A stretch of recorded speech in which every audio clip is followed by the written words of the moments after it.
Chers auditeurs et auditrices, bienvenue dans cette nouvelle histoire. Merci du fond du cœur pour votre fidélité et votre soutien.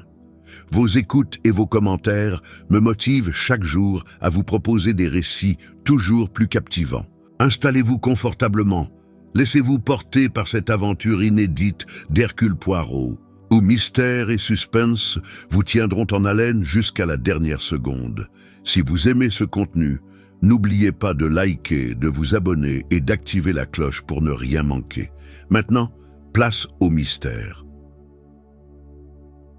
Lorsqu'un riche homme d'affaires français est retrouvé assassiné sur un prestigieux terrain de golf, l'affaire intrigue la police locale. Mais c'est Hercule Poirot, célèbre détective belge, qui est appelé pour démêler les fils de cette énigme. Entre héritage contesté, liaisons secrètes et rivalités anciennes, chacun des suspects semble cacher un secret. Aidé de son fidèle ami Hastings, Poirot devra user de toute sa sagacité pour révéler la vérité avant qu'un autre crime ne soit commis. Chapitre 1. Le mystère du golf. Le soleil brillait doucement sur le vert éclatant du terrain de golf. L'air frais de la matinée, empli de l'odeur de l'herbe fraîchement coupée, se mêlait au murmure des oiseaux. La scène semblait paisible, presque idyllique. Pourtant, un étrange frisson parcourut l'atmosphère du domaine de Saint-Jean lorsqu'on y découvrit le corps sans vie d'un homme, étendu sur le sol à proximité du 6e trou. L'homme, un certain Bernard Dufresne, était un riche homme d'affaires, respecté et influent dans la région. Mais son regard vide, figé dans une expression d'horreur, trahissait l'atrocité de ce qui s'était passé sur ce terrain jadis synonyme de détente et de loisir. La police locale, arrivée rapidement sur les lieux, ne tarda pas à conclure à un crime. Un coup mortel, sans doute asséné par une arme, était visible sur son crâne. Mais un simple coup d'œil suffisa à Hercule Poirot pour comprendre que l'affaire ne serait pas aussi simple que la police l'imaginait. Une énigme, mon cher Hastings, une énigme dans l'ombre qui attend que l'on en découvre la lumière, murmura Poirot à son fidèle ami, le capitaine Arthur Hastings, qui l'accompagnait toujours dans ses aventures. Les deux hommes étaient arrivés sur les lieux du crime après avoir été contactés par un des proches de la victime. Poirot n'était jamais indifférent à une affaire qui comportait de nombreux secrets. Il savait que derrière chaque masque de respectabilité, il y avait parfois des vérités bien plus sombres. Bernard Dufresne n'était pas un simple homme d'affaires. Il était aussi un passionné de golf et un membre éminent du club de golf de Saint-Jean. Plusieurs témoins affirmaient qu'il était un joueur méticuleux et un compétiteur redouté. Mais si l'homme était bien connu, ce qui restait mystérieux était l'identité des personnes présentes ce jour-là sur le terrain. Dufresne avait un cercle restreint d'amis et de partenaires, mais aussi de rivaux, de ceux qui auraient pu nourrir des rancunes. « Hastings, nous devons parler à tous ceux qui se trouvaient ici à l'heure du crime, » dit Poirot, en jetant un regard scrutateur autour de lui. Nous devons savoir qui avait intérêt à voir cet homme disparaître. Le premier suspect, un certain Victor Malon, était un autre membre influent du club. L'homme avait une réputation de joueur habile, mais aussi de personne extrêmement ambitieux. Il était notoirement connu pour sa rivalité avec Dufresne, un conflit qui s'était intensifié récemment au sujet de l'appropriation d'un projet immobilier que les deux hommes espéraient diriger ensemble. Mais l'apparente simplicité du mobile de la haine ne convainquait pas Poirot. Il savait qu'une véritable enquête devait explorer des dimensions plus profondes. Il s'adressa donc à l'un des employés du club, un jeune homme nommé Robert, qui avait été témoin de l'arrivée des différents joueurs ce matin-là. « Que pouvez-vous me dire de ceux qui étaient présents ici lorsque M. Dufresne est tombé ?» demanda Poirot. Robert, visiblement nerveux, hésita avant de répondre. « Eh bien, il y avait M. Malon, bien sûr, mais aussi Mme Dufresne, la femme du défunt. Elle est arrivée quelques minutes après M. Dufresne, mais elle n'a pas joué. Elle a simplement marché sur le terrain en observant son mari. Puis il y avait également M. Léonard, un ami proche de M. Dufresne, mais il semblait distrait, si vous voyez ce que je veux dire.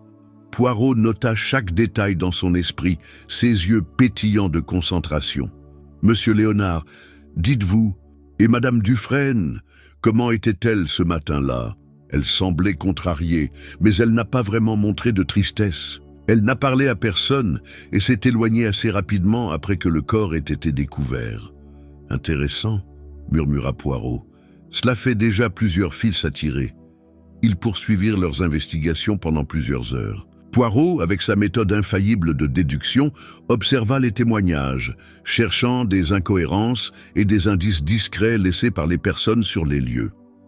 Hastings, quant à lui, était plus pragmatique, préférant toujours une approche directe. Lorsque Poirot décida enfin d'interroger la veuve, sa personnalité calme et méthodique prit le dessus.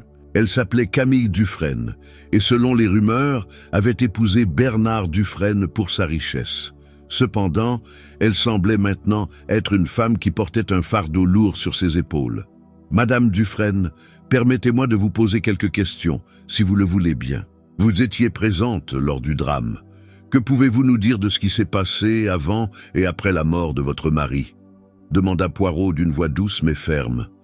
Elle le fixa de ses yeux sombres. « Je suis arrivé peu après lui, mais j'ai vu qu'il jouait avec M. Malon. Il semblait tendu, vous savez. Ils se sont parlé, mais je n'ai rien entendu de ce qu'ils disaient. Quant à moi, je n'ai rien vu, rien entendu. » Et après l'incident, vous n'avez pas réagi de manière excessive, vous étiez presque calme, non? Je ne savais pas comment réagir, monsieur Poirot. J'ai perdu mon mari, mais je n'ai pas pleuré. Vous pouvez me juger, mais je ne savais pas quoi faire, répondit-elle, sa voix tremblante à peine audible. Poirot s'arrêta un instant pour réfléchir. Tout n'était pas aussi simple qu'il n'y paraissait. La veuve semblait en effet perdue, mais peut-être cachait-elle quelque chose de plus profond. Et ce silence, cette absence de larmes, était à lui seul un élément à ne pas négliger. Poirot. Il tourna son regard vers Hastings et lui fit signe de suivre. « Ce n'est que le début, Hastings. Le mystère se cache derrière un voile épais, mais chaque indice est une lumière. Nous allons découvrir la vérité. » Chapitre 2. Les premiers soupçons. Le lendemain matin, Hercule Poirot et le capitaine Hastings retournèrent au terrain de golf, bien décidés à démêler les mystères qui entouraient la mort de Bernard Dufresne. L'atmosphère avait changé. Depuis leur première visite, le domaine de Saint-Jean, qui avait autrefois respiré la tranquillité, semblait maintenant pesant et lourd de secrets. Les joueurs et les employés s'étaient tous resserrés autour de leurs affaires respectives, guettant les moindres détails de l'enquête sans pour autant offrir leur aide. « Il y a quelque chose de particulier dans cet endroit, Hastings, » dit Poirot en fixant l'immense terrain, un sentiment d'intrigue qui flotte comme une brume invisible. Mais il est encore trop tôt pour dire exactement ce que c'est. Il avait tout de même décidé de rencontrer quelques autres témoins, dont Léonard, l'ami de longue date de Dufresne. Léonard était un homme imposant, d'une 50aine d'années, au visage marqué par le temps, et une vie d'abus, de boisson. Cependant, derrière son apparence négligée, se cachait un esprit alerte.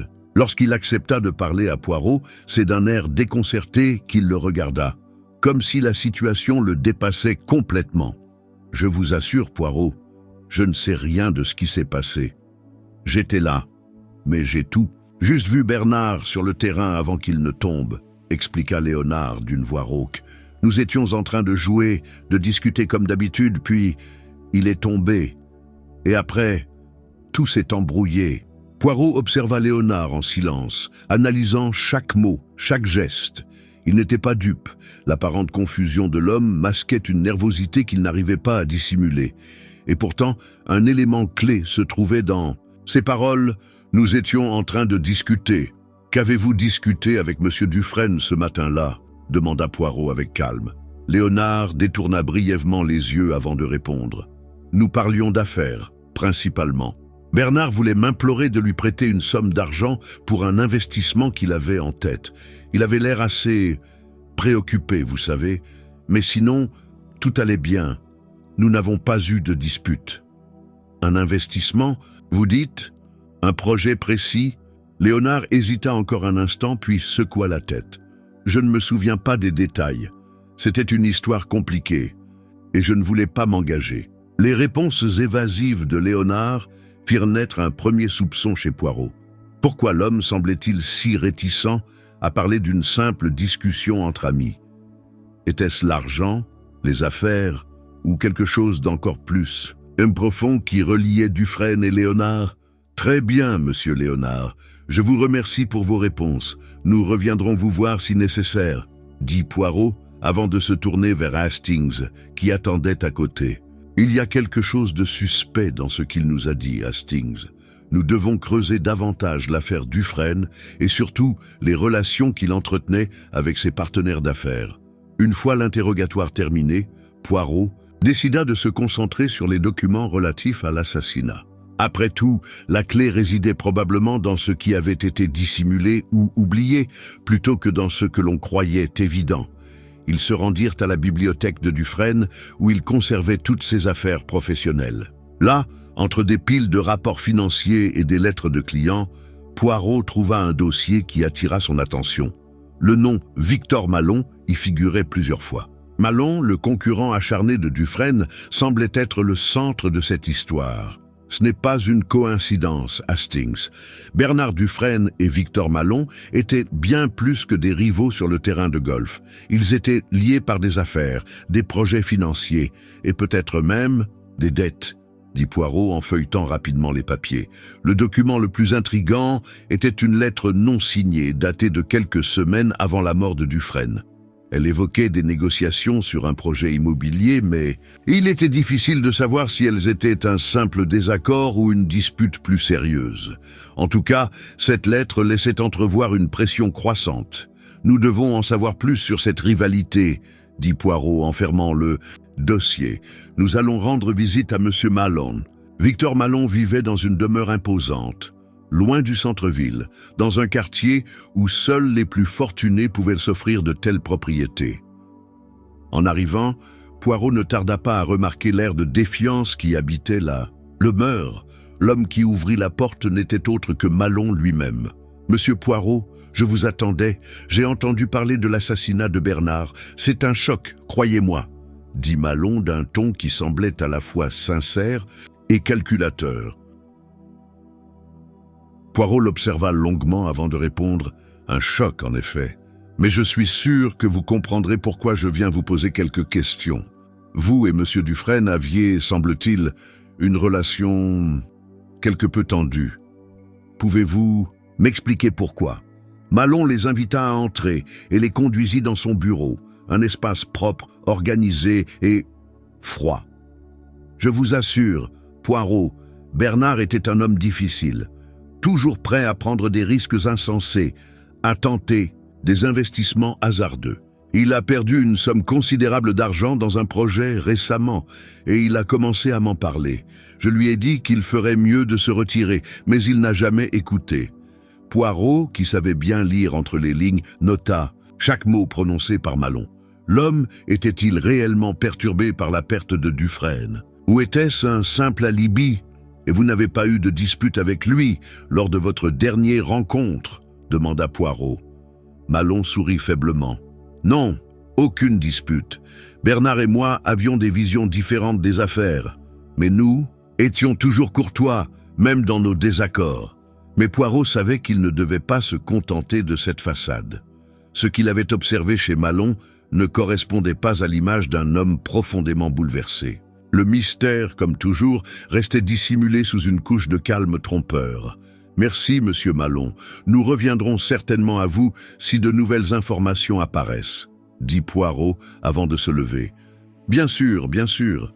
Vous ferez ce que vous avez à faire, » répondit Malon d'un ton plat. Chapitre 3. Les secrets de la veuve.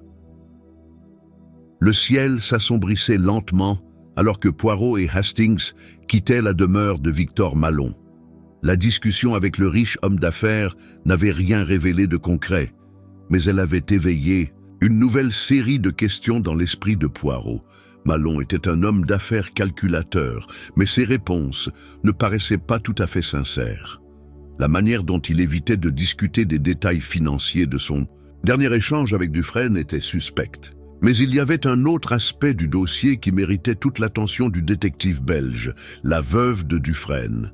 Il y a quelque chose qui cloche dans le comportement de Madame Dufresne. Hastings, dit Poirot, alors qu'il se dirigeait vers le carrosse qui les conduirait à la villa où Camille Dufresne résidait. Elle semble être une femme égarée, mais je ne crois pas qu'elle soit aussi innocente qu'elle veut bien le laisser croire. Hastings, fidèle à ses habitudes, était un peu plus hésitant. Vous pensez qu'elle pourrait être impliquée dans le meurtre? Elle a l'air si bouleversée. Poirot secoua la tête doucement. Ce n'est pas l'apparence qui compte, mon ami. Ce sont les faits. La veuve semble être la dernière personne à vouloir causer du tort à son mari. Mais les apparences sont souvent trompeuses.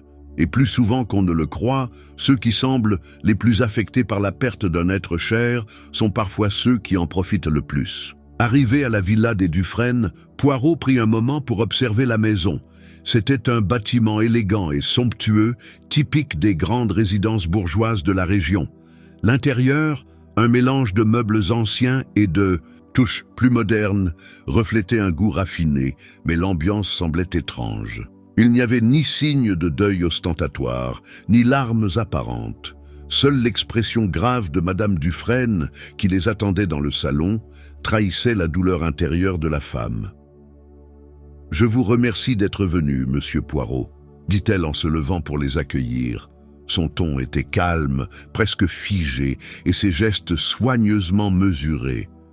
Elle portait une robe noire élégante, mais ses yeux restaient étrangement absents. « Madame Dufresne, » commença Poirot d'une voix douce, « je suis désolé pour la perte de votre mari, mais il est de mon devoir en tant que détective de vous poser quelques questions concernant les circonstances de sa mort. » Elle hocha lentement la tête. « Je comprends. Vous voulez savoir ce que j'ai vu ce matin-là, je suppose ? » « Effectivement. Vous étiez présente lorsque le corps de monsieur Dufresne a été découvert. Qu'avez-vous remarqué, madame ? » « Je me promenais dans le jardin. J'étais loin du terrain de golf. Je n'ai rien vu d'étrange. Mais quand j'ai entendu les cris, j'ai couru pour voir ce qui se passait. Et là, j'ai vu Bernard. » Sa voix se brisa un instant. Poirot observa attentivement son visage. Contrairement à ce qu'il attendait, elle ne pleurait pas, bien que la douleur dans ses yeux fût palpable. Elle semblait en dehors de la scène, comme si elle observait tout avec une distance glaciale. « Et après cela, qu'avez-vous fait ?» poursuivit Poirot. « J'ai attendu que la police arrive. J'étais trop bouleversé pour faire quoi ? Et que ce soit d'autres, » répondit-elle, son regard fuyant celui de Poirot. Poirot s'assit confortablement en face d'elle, analysant ses moindres gestes. « Madame Dufresne, je dois être direct avec vous. L'absence de réaction excessive de votre part me trouble. Il est rare qu'une personne qui vient de perdre son mari réagisse aussi calmement. Est-ce une simple question de tempérament ou y a-t-il une autre raison à cette retenue ?» Le visage de Madame Dufresne pâlit légèrement et une vague de nervosité sembla la traverser. Elle se redressa et croisa les bras comme pour se protéger. « Je ne sais pas ce que vous attendez de moi, monsieur Poirot. Bernard et moi, nous n'étions plus proches depuis quelque temps. Il avait changé ces derniers mois. Il devenait secret, préoccupé. Il se battait contre des dettes, contre des choix qu'il regrettait. Peut-être qu'il en avait marre de tout cela. « Des dettes ?» s'exclama Poirot, son regard se durcissant. « De quoi parlez-vous exactement ?» Elle hésita, jetant un coup d'œil furtif à son assistant, avant de répondre à voix basse. Bernard était impliqué dans un projet risqué, un investissement qui n'a pas bien tourné. Il était en train de perdre une fortune, et il n'en a parlé à personne, pas même à moi. Poirot écouta attentivement, puis se pencha en avant. Un investissement risqué ? Qui était son partenaire dans cette affaire ? Je ne sais, pas tout, répondit-elle, visiblement mal à l'aise. Je sais seulement qu'il avait une relation tendue avec monsieur Malone. Ils étaient partenaires au début, mais cela s'est détérioré rapidement. Bernard en voulait à Mahlon pour l'avoir entraîné dans cette affaire, et Mahlon lui en voulait aussi. Un nouveau voile de suspicion s'abattit sur l'affaire aux yeux de Poirot. Si Bernard Dufresne avait des problèmes financiers, peut-être que la veuve avait connaissance de ces conflits et peut-être qu'elle en avait tiré profit. Mais pourquoi mentir sur ses émotions? Pourquoi ne pas pleurer la perte de son mari? Et vous, Madame Dufresne, avez-vous une autre personne en tête qui aurait pu avoir un intérêt à éliminer votre mari? Demanda Poirot, son ton devenant plus incisif. Elle se mordit les lèvres avant de répondre, son regard fuyant. Je ne vois pas ce que vous voulez dire. Poirot scrutait ses réactions. Le temps s'était figé dans la pièce, comme si chaque mot de la veuve avait un double sens. Elle ne semblait pas être la veuve dévastée qu'elle prétendait être. Il y avait une dissimulation ici, quelque chose de plus profond. Merci, Madame Dufresne. Nous reviendrons vous voir si nécessaire, conclut Poirot, son regard perçant ne quittant pas la femme. Chapitre 4. Les ombres du passé. Poirot et Hastings quittèrent la villa des Dufresne, leur esprit lourd de nouvelles informations qui s'entremêlaient dans un enchevêtrement de mystères et de secrets. La conversation avec Madame Dufresne avait laissé plus de questions que de réponses, et les soupçons de Poirot grandissaient. Il n'était pas du genre à se laisser berner par les apparences, et quelque chose dans l'attitude de la veuve le perturbait. Ses émotions semblaient contrôlées, presque artificielles. Leurs réponses, d'un calme glacé, ne correspondaient pas à l'intensité d'un deuil véritable. « Hastings, nous devons nous pencher sur l'histoire de Dufresne plus en profondeur », dit Poirot d'un ton grave, alors qu'il montait dans la voiture. « Il y a des pièces du puzzle que nous n'avons pas encore trouvées. Peut-être que son passé nous offrira des clés pour comprendre le présent. » Son passé. Vous pensez qu'il y a quelque chose de plus que nous n'avons pas encore découvert? Demanda Hastings. Oui, quelque chose dans son passé a probablement conduit à cette tragédie. Vous avez entendu ce que Madame Dufresne a dit à propos des dettes, mais les dettes seules ne suffisent pas à justifier un meurtre. Il y a autre chose, Hastings. Je sens qu'il y a un secret bien plus sombre derrière cette façade. Poirot décida qu'il était temps de se rendre dans les archives locales où il pourrait examiner les dossiers financiers de Bernard Dufresne et découvrir d'éventuelles connexions ou des informations cachées. Ils se rendirent à l'office de l'enregistrement des biens, un vieux bâtiment en pierre situé au cœur de la ville. L'endroit était poussiéreux, imprégné de l'odeur des vieux papiers et des livres archivés.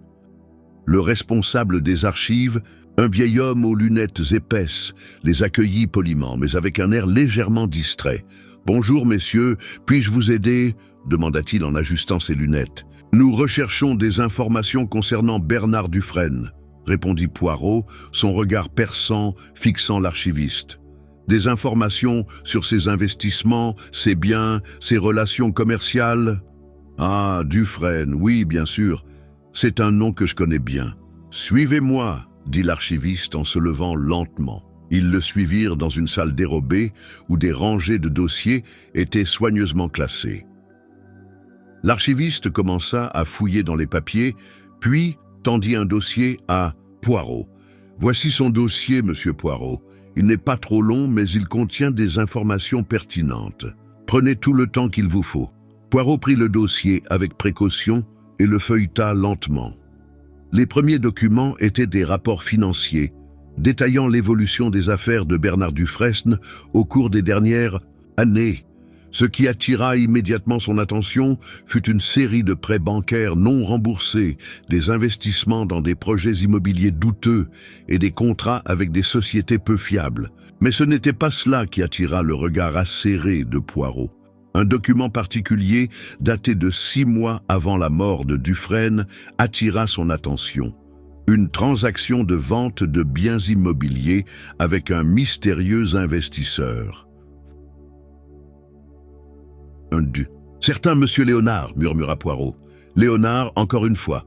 Voilà une pièce du puzzle, Hastings. Hastings s'approcha, curieux. Léonard, vous pensez qu'il est impliqué ?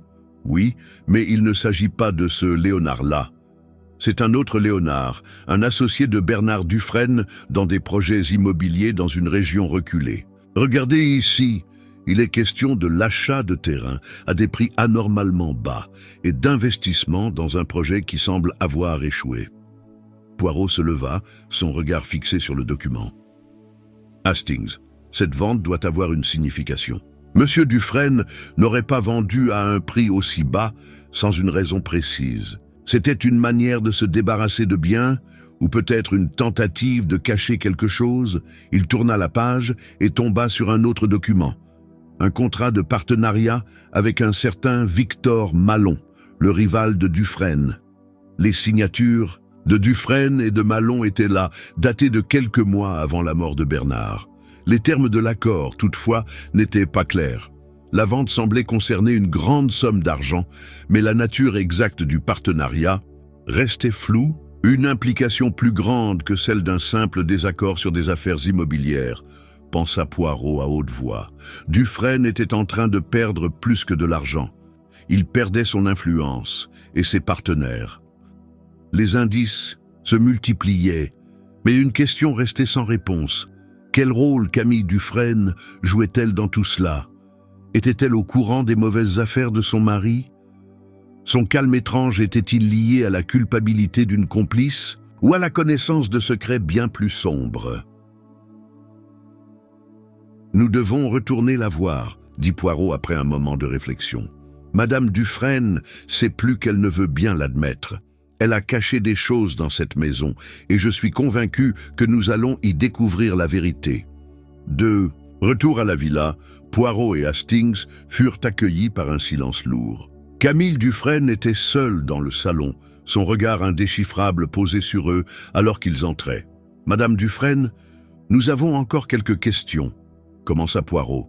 « Je crois que vous avez omis certains détails dans votre récit. » Elle ne réagit pas immédiatement, mais Poirot pouvait percevoir un léger tremblement dans ses mains lorsqu'elle les posa sur la table. « Je vous ai déjà dit tout ce que je savais, monsieur Poirot, » dit-elle d'une voix faible mais déterminée. « Je pense que vous savez bien plus que vous ne voulez le dire, » insista Poirot. « Par exemple, pourquoi Bernard a-t-il vendu ses terrains à un prix dérisoire ? Et pourquoi avez-vous gardé le silence sur les investissements ratés qu'il a réalisés avec des partenaires douteux ? » Elle blêmit, mais tenta de rester calme. « Je n'ai rien à cacher. Bernard était un homme complexe, il avait des secrets, mais je n'ai jamais voulu m'en mêler. Je l'aimais, même s'il n'était plus le même. » Poirot s'avança lentement vers elle, un air pénétrant sur le visage. « Madame Dufresne, la vérité finit toujours par se dévoiler. Et je suis convaincu que vous en êtes la clé. Ne pensez-vous pas qu'il est temps de tout révéler ?» Les tensions entre Poirot et Madame Dufresne atteignent leur apogée et le détective se rapproche de plus en plus de la vérité cachée derrière le masque de la veuve. Dans le prochain chapitre, les derniers secrets du crime commenceront à être révélés. Chapitre 5. Les mensonges. Dévoilés. Le salon de la villa Dufresne semblait presque irréel dans l'obscurité tombante de la soirée. L'atmosphère pesante autour de Poirot et de Madame Dufresne était palpable. Chaque mot échangé semblait faire écho dans la pièce silencieuse, et le détective belge sentait qu'il était sur le point de briser un dernier mur de dissimulation. « Madame Dufresne, » dit Poirot d'une voix mesurée, « vous m'avez dit que votre mari, Bernard, n'était plus le même ces derniers mois, que vous le voyiez changer. Pourtant, vous continuez de taire des éléments essentiels de son histoire. Pourquoi ?» La veuve tourna légèrement la tête, évitant son regard. Elle semblait chercher ses mots, comme si elle essayait de trouver une manière de répondre, qui ne l'engagerait pas trop. Mais Poirot n'était pas du genre à être facilement trompé. Ses yeux brillaient d'une détermination tranquille. « Je ne comprends pas de quoi vous parlez, monsieur Poirot, » répondit-elle, en cherchant à paraître calme. « Bernard était un homme complexe et il avait ses propres démons. Je vous ai dit tout ce que je savais. » Poirot soupira légèrement avant de faire un geste vers le dossier qu'il avait trouvé dans les archives. Vous avez dit que vous ignoriez tout des affaires de votre mari, mais les documents que j'ai trouvés dans les archives révèlent quelque chose de bien différent, Madame Dufresne. Bernard n'a pas seulement fait face à des dettes, il a tenté de vendre des biens en catastrophe, et plus important encore, il a conclu un partenariat avec Monsieur Malon, un homme qui semblait être son ennemi. Cette alliance me semble étrange, n'est-ce pas? Madame Dufresne blêmit, et un frisson la traversa. Bernard, il avait changé, oui, mais tout cela, c'était une tentative de sauver ce qu'il pouvait. Je ne voulais pas qu'il m'en parle, je voulais qu'il garde son calme, qu'il garde sa dignité, et c'est lui qui a voulu protéger l'image qu'il voulait que le monde ait de lui. Poirot s'approcha d'elle, son regard fixant le sien, scrutant ses yeux. Madame Dufresne, vous avez menti, vous avez omis des faits cruciaux, et je pense que vous avez joué un rôle plus important dans tout cela que vous ne l'admettez. Elle se leva brusquement, ses mains tremblant légèrement. Je n'ai rien à vous dire, Poirot, rien que vous ne sachiez déjà. Mon mari était un homme d'affaires, mais il était aussi un homme brisé. Il a fait des erreurs, des choix qu'il regrettait. Pourquoi cela me concerne-t-il? Pourquoi me harcelez-vous avec ces questions? Poirot resta immobile, observant attentivement la veuve. Il savait que la vérité était sur le point de sortir. Il pouvait presque entendre la confession dans l'air, prête à éclater. Mais avant qu'il ne puisse répondre, la porte d'entrée s'ouvrit brusquement. Un homme entra, grand, imposant, vêtu d'un manteau noir. Il n'était autre que Victor Malon, le partenaire de Bernard Dufresne, l'un des derniers hommes à avoir été vu en compagnie de la victime. « Je vois que nous avons un petit rassemblement ici, » dit-il d'un ton ironique, son regard passant de Poirot à la veuve. « Je pense que vous auriez pu me prévenir avant que je n'arrive. » Madame Dufresne se tourna lentement vers lui, son visage pâle, mais elle ne répondit pas. Poirot se redressa lentement. « Ah, monsieur Malon, quel honneur! Je suppose que vous êtes ici pour nous éclairer un peu plus sur l'affaire. » Malon fixa Poirot d'un regard froid avant de se tourner vers Camille. « Il semble que vous ayez quelques explications à donner, madame, » dit-il d'un ton sec. La tension était palpable. Poirot observait Malon attentivement, scrutant chaque mouvement, chaque changement de son expression. Ce dernier semblait être un homme habitué à la manipulation et chaque mot qu'il prononçait semblait soigneusement choisi. « Vous êtes au courant des investissements de Bernard, n'est-ce pas, monsieur Malon ?» demanda Poirot en le fixant avec intensité. Malon haussait les épaules. « Bien sûr, j'étais son partenaire, mais qui d'autre aurait pu être impliqué dans ce gâchis? Nous avons tous été dans le même bateau, Poirot, et vous semblez avoir un certain goût pour l'excavation des secrets. »« Le problème, monsieur Malon, » répondit Poirot calmement, « c'est que je pense que vous savez plus que vous ne voulez bien le dire. Vous êtes lié aux investissements ratés de Dufresne, n'est-ce pas?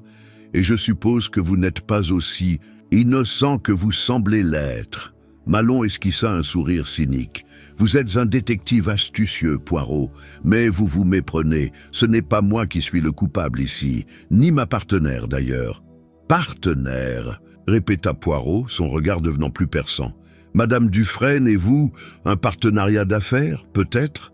Malon regarda la veuve avant de se tourner à nouveau vers Poirot. « Vous avez raison.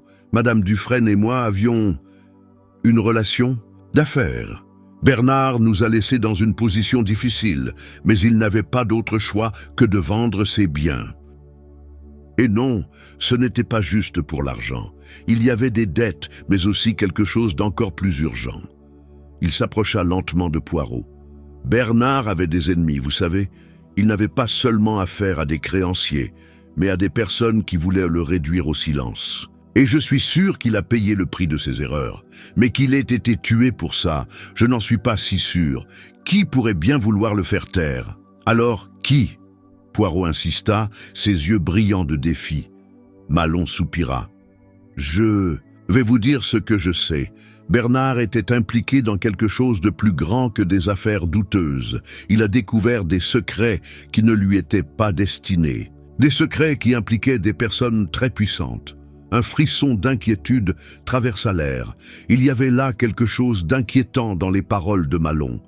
Les secrets dont il parlait étaient plus qu'un simple scandale. Financier, Poirot sentait qu'il s'approchait de la vérité, mais il restait encore beaucoup de mystères à résoudre. Les révélations de Victor Malon ouvrent de nouvelles perspectives sur l'affaire. Qui étaient ces personnes puissantes qu'il évoque? L'implication de Madame Dufresne devient-elle plus claire ou cette affaire cache-t-elle des dangers plus profonds que ce qu'ils avaient imaginé? Dans le prochain chapitre, Poirot fera face à la dernière pièce du puzzle.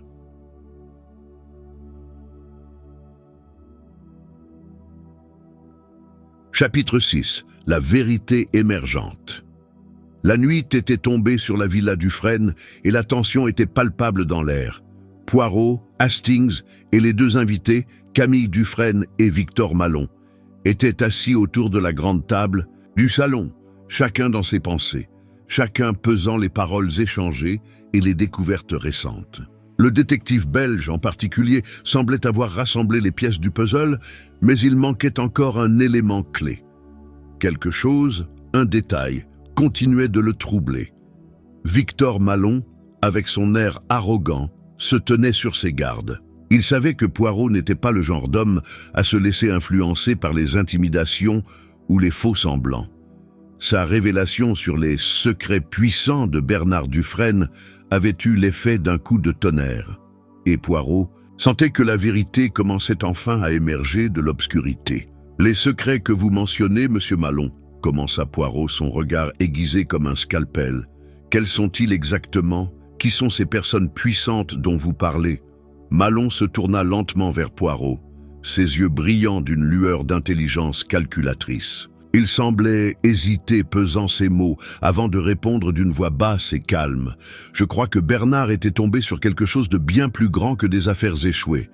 Il a découvert que certains membres influents de notre société étaient impliqués dans des manœuvres secrètes. Il y avait des transactions illégales, des accords de corruption, mais aussi des menaces qui planèrent sur lui. C'est la raison pour laquelle il était si nerveux ces derniers mois. Et je suis convaincu qu'il a payé de sa vie le prix de ses découvertes. » Poirot leva une main, interrompant Malon. « Attendez, vous dites que Bernard Dufresne aurait découvert des manœuvres secrètes impliquant des personnes influentes? Mais cela semble si vaste. De quel type de transactions parle-t-on?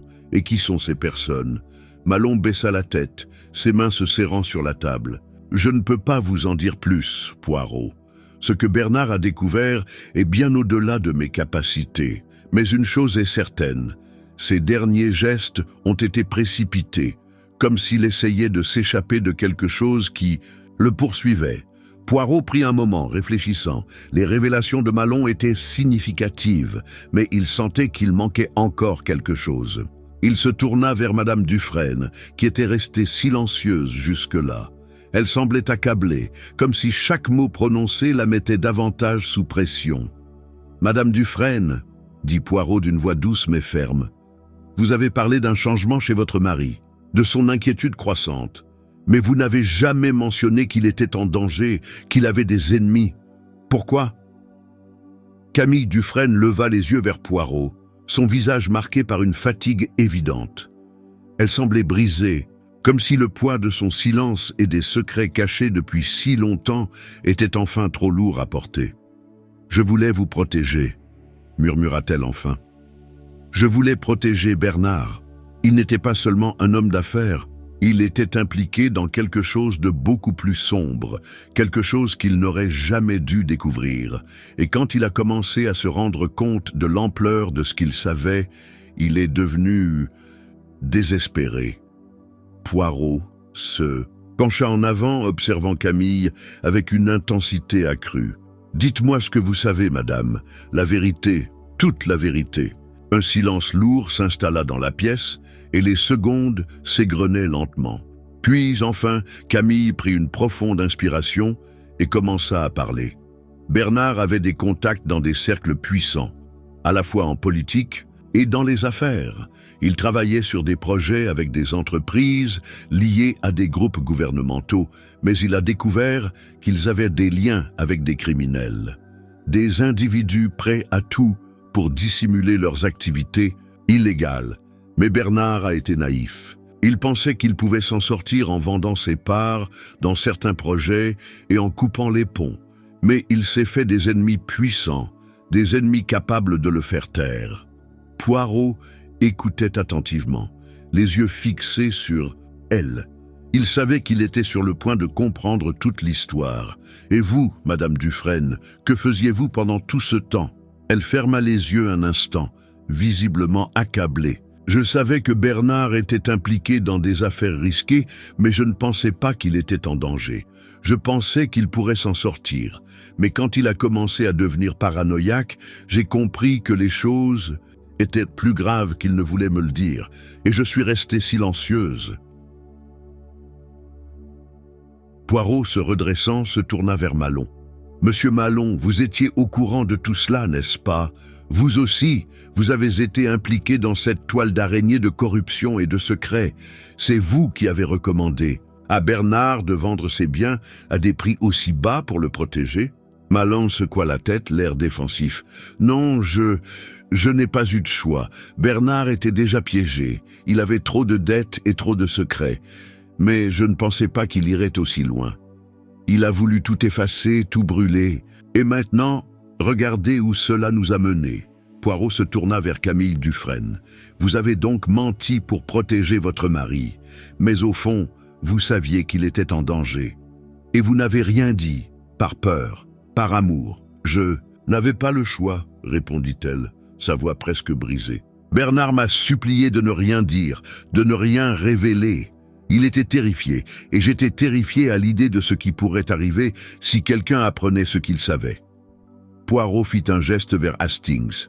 « Hastings, il est temps de faire le lien entre tous ces éléments.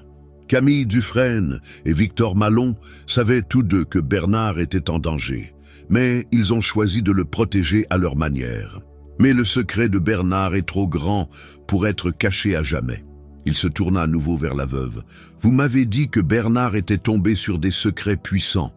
Je pense qu'il avait découvert un réseau de corruption gouvernementale. Mais plus encore, je crois qu'il a été tué pour empêcher la vérité de voir le jour. Et je suis sûr que ceux qui l'ont tué étaient des personnes haut placées, prêtes à tout pour dissimuler leurs méfaits. » Poirot se rapproche de plus en plus de la vérité, mais l'ombre des puissants qui contrôlent l'affaire reste menaçante. Dans le prochain chapitre, il mettra en lumière le véritable assassin et exposera les secrets enfouis, menaçant de faire tomber un réseau tout entier. Chapitre 7. Le réseau du pouvoir. L'air dans le salon de la villa Dufresne semblait se densifier à mesure que Poirot se rapprochait de la vérité. Chaque révélation, chaque indice faisait éclater un peu plus le mystère. Et pourtant, il restait une dernière pièce à insérer dans ce puzzle complexe. Camille Dufresne et Victor Malon, bien que visiblement accablés, avaient jusqu'à présent échappé à la vérité finale. Le détective belge savait que la vérité n'était jamais aussi simple que cela. Les révélations sur Bernard Dufresne, ses découvertes et ses relations avec des cercles de pouvoir obscurs avaient pris une ampleur insoupçonnée. Les individus qui l'avaient tué n'étaient pas simplement des criminels opportunistes, mais des membres d'un réseau beaucoup plus vaste, un réseau dont les ramifications s'étendaient bien au-delà des frontières de la villa Dufresne. Ce qu'il avait découvert, ce qui avait coûté la vie à Bernard, était une affaire de corruption gouvernementale d'une ampleur internationale. Je crois que nous touchons enfin à quelque chose de plus grand que des affaires privées ou des transactions financières, dit Poirot, ses yeux fixant intensément Camille Dufresne. Bernard Dufresne n'était pas juste un homme d'affaires, victime de dettes ou de mauvais choix. Il a découvert un secret, un réseau de corruption impliquant des personnalités gouvernementales et des entreprises multinationales. C'est ce qui l'a tué. Les yeux de Camille se baissèrent et elle murmura d'une voix tremblante « Oui, Bernard a découvert que certains membres du gouvernement étaient liés à des transactions illégales avec des entreprises étrangères et il était sur le point de les dénoncer. Mais il a réalisé qu'il ne pourrait jamais sortir de ce piège vivant. Victor Malon, qui était resté silencieux jusque-là, se leva brusquement, visiblement agité. Il faut comprendre que, même si Bernard était impliqué dans des affaires risquées, il n'était pas préparé à l'ampleur de ce qu'il avait découvert. Il a fait une erreur en croyant qu'il pouvait tout dénoncer sans en subir les conséquences. Et cela, Poirot, c'est là que vous vous trompez. Vous croyez que Bernard était juste une victime. Mais non, il n'était pas innocent. Il a fait des choix qu'il regretterait jusqu'à sa mort. Poirot tourna lentement son regard vers Malon, ses yeux devenant perçants. Alors vous admettez que vous étiez au courant des manœuvres secrètes de Bernard? Vous saviez qu'il était en danger? Et pourtant, vous n'avez rien fait. Malon détourna le regard, comme pour éviter l'intensité du regard du détective. Je savais qu'il avait des ennemis, mais je ne savais pas qu'il serait tué pour ça. Nous avons tous pensé qu'il pourrait s'en sortir. Mais il a été pris dans un tourbillon de trahison, et au final, il a perdu la partie. Poirot fixa Malon d'un regard glacial avant de se tourner vers Camille. « Madame Dufresne, vous m'avez dit que votre mari avait découvert un secret. Mais pourquoi n'avez-vous pas alerté les autorités? Pourquoi avoir gardé le silence même après sa mort ?» Elle se leva lentement, une expression de regret sur son visage. Je pensais qu'il avait encore une chance de s'en sortir. Mais après sa mort, j'ai compris que ceux qui l'avaient tué étaient trop puissants. Vous ne comprenez pas, Poirot. Ces gens ont des liens partout. Les dénoncer, c'était se condamner soi-même. Poirot hocha la tête, comprenant enfin l'ampleur du dilemme auquel Bernard Dufresne et sa femme avaient dû faire face. Oui, je commence à comprendre. Bernard pensait qu'il pouvait lutter contre un système trop vaste, mais au lieu de ça, il a été écrasé par la machine. Et vous, Madame Dufresne, vous avez choisi de protéger ce secret en espérant qu'il puisse disparaître avec lui. Mais alors, un bruit de pas précipité interrompit leur conversation. La porte du salon s'ouvrit brusquement et une silhouette familière apparut dans l'embrasure. C'était l'inspecteur Ferrier, l'un des officiers de police qui avait suivi l'affaire de près depuis le début. Il avait un air grave, et sa présence annonçait qu'une nouvelle étape venait d'être franchie. « Poirot », dit Ferrier d'une voix basse, « nous avons trouvé quelque chose, une preuve qui pourrait bien éclairer l'affaire sous un autre angle. » Poirot se redressa immédiatement, tout son corps se tendant dans une réaction d'alerte. « Qu'avez-vous trouvé, mon ami ?» L'inspecteur s'approcha et tendit à Poirot une enveloppe scellée. À l'intérieur, il y avait une photo de Bernard Dufresne, prise à son insu, lors de sa dernière rencontre avec un homme que Poirot ne reconnaissait pas immédiatement.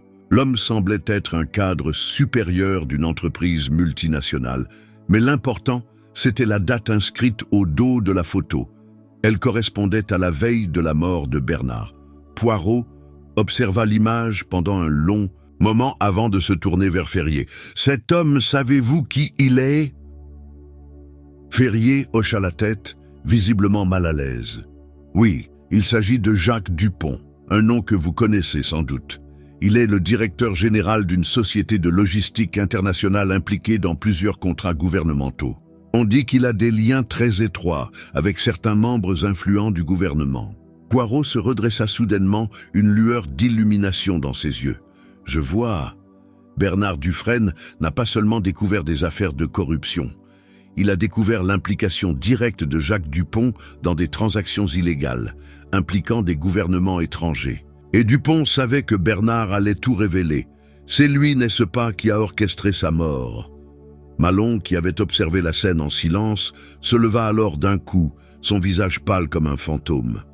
« Non, Poirot, vous vous trompez, Jacques Dupont n'a rien à voir avec tout ça. » Mais Poirot, sans le regarder, ne répondit que d'un léger sourire. « Oh, je ne pense pas, monsieur Malon. Vous voyez, Bernard a découvert bien plus que des accords financiers. Il a découvert un réseau de corruption internationale impliquant des entreprises, des gouvernements et des contrats militaires. Et cet homme, Dupont, était au centre de tout cela. Il a fait tout ce qui était en son pouvoir pour faire taire Bernard. » L'inspecteur Ferrier observa les deux suspects avec un regard nouveau. Il comprenait maintenant que Poirot avait démêlé la véritable nature du complot. Mais il restait encore une question en suspens.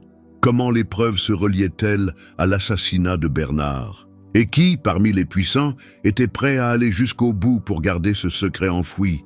L'étau se resserre autour des vrais coupables. Poirot, avec sa perspicacité légendaire, approche du dénouement. Dans le prochain chapitre, il exposera les derniers mystères et mettra à jour l'identité du véritable assassin et comment ce réseau de corruption a laissé sa marque dans l'affaire Dufresne. Chapitre 8, le dénouement final. La tension dans le salon de la villa Dufresne était désormais palpable. Poirot, Ferrier, Camille Dufresne et Victor Malon étaient tous présents, dans l'attente du dénouement final.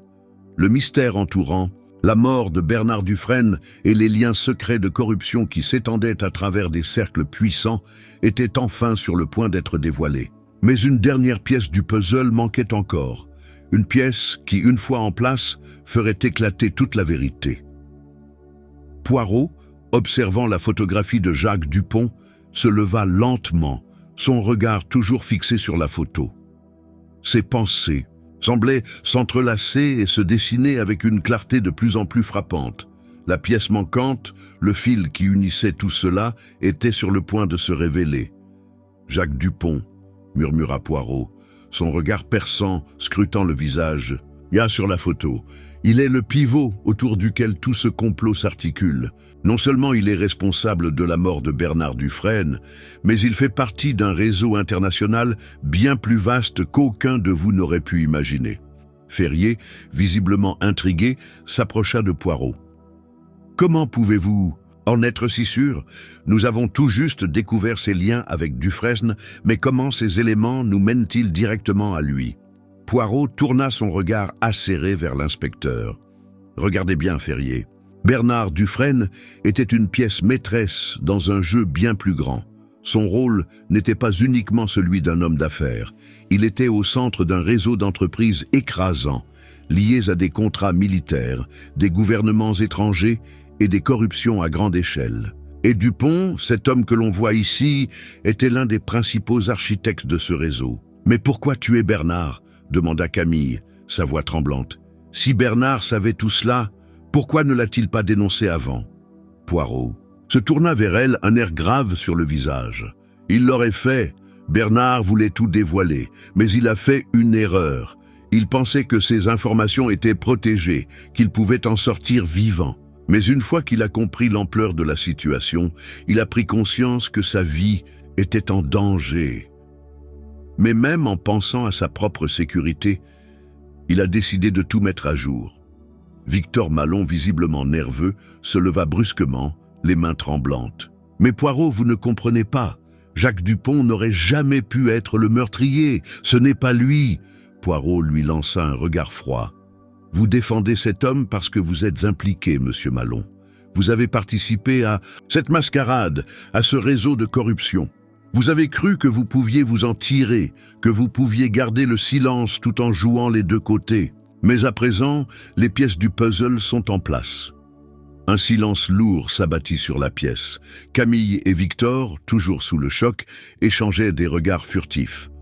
Poirot, cependant, ne perdait pas de vue l'objectif final. Il devait montrer le lien inextricable entre les conspirateurs et l'assassinat de Bernard Dufresne. Poirot se tourna vers Ferrier. « Vous avez dit que Dupont avait des liens avec des personnalités influentes, non?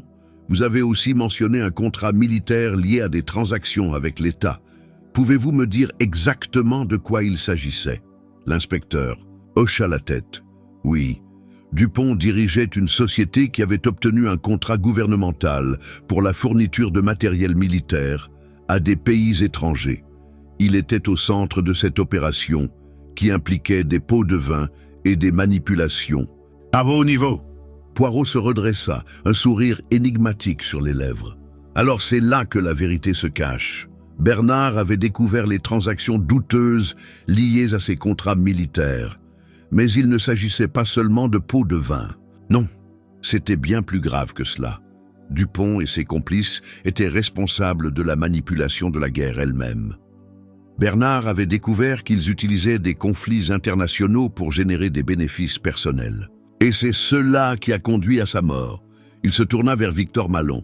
Et vous, monsieur Malon, vous étiez un acteur secondaire dans cette affaire. Vous connaissiez la vérité, mais vous avez préféré garder le silence, pensant que tout cela vous rapporterait. Vous pensiez que vous pourriez échapper à la justice, mais vous vous êtes trompé. Malon était désormais pâle comme un linge. Non, Poirot, ce n'est pas ce que vous croyez. Poirot le coupa net, son regard comme une flèche. Ne vous fiez pas à vos illusions, monsieur Malon. Vous êtes aussi coupable que Dupont. Votre rôle dans cette affaire est inacceptable. Vous avez tout fait pour protéger le réseau de corruption, pour préserver vos intérêts. Vous avez fait en sorte que les preuves contre vous disparaissent. Et vous avez espéré que le silence de Dufresne serait suffisant pour que tout reste caché. Verrier, qui écoutait attentivement, hocha lentement la tête. Poirot, vous avez raison, c'est bien ce que nous avons découvert. Malon a joué un rôle actif dans l'opération, mais il n'est qu'un petit rouage dans cette machine bien huilée. Poirot tourna la tête vers Camille. Quant à vous, Madame Dufresne, je sais que vous avez été dévastée par la mort de votre mari, mais vous avez gardé ce secret pendant trop longtemps. Vous avez cru qu'en le protégeant, vous pourriez préserver une part de lui. Mais à présent, la vérité ne peut plus être ignorée. Un silence pesant s'abattit sur la pièce. Les révélations de Poirot, puissantes et implacables, avaient mis au jour toute la vérité sur l'assassinat de Bernard Dufresne. La corruption, les complots internationaux et les mensonges tissés autour de son entreprise avaient conduit à sa fin tragique.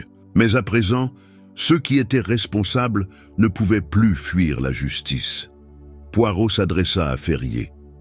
Nous devons arrêter Dupont, Malon et tous ceux qui sont impliqués dans cette affaire. Le temps des mensonges est révolu. Il est temps de mettre fin à ce réseau de corruption. Ferrier hocha la tête, son visage marqué par la gravité de la situation. Je vais prendre les mesures nécessaires, Poirot. Ils répondront de leurs actes. Poirot, une dernière fois, se tourna vers Camille Dufresne. Madame, je sais que vous avez souffert, mais votre silence a permis à ce réseau de prospérer. Il est maintenant temps de laisser la justice faire son travail. Camille baissa la tête, acceptant le poids de la vérité.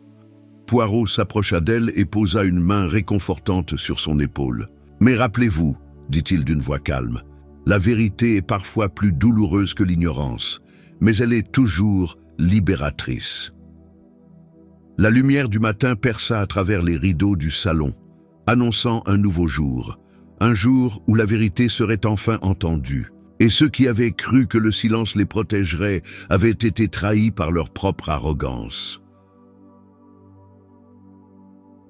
Merci à tous d'avoir suivi cette enquête palpitante avec Hercule Poirot. Si vous avez aimé cette histoire, n'oubliez pas de vous abonner et de partager cette vidéo. La vérité finit toujours par triompher, et Poirot, comme toujours, nous montre que la justice est inébranlable. À bientôt pour de nouvelles aventures.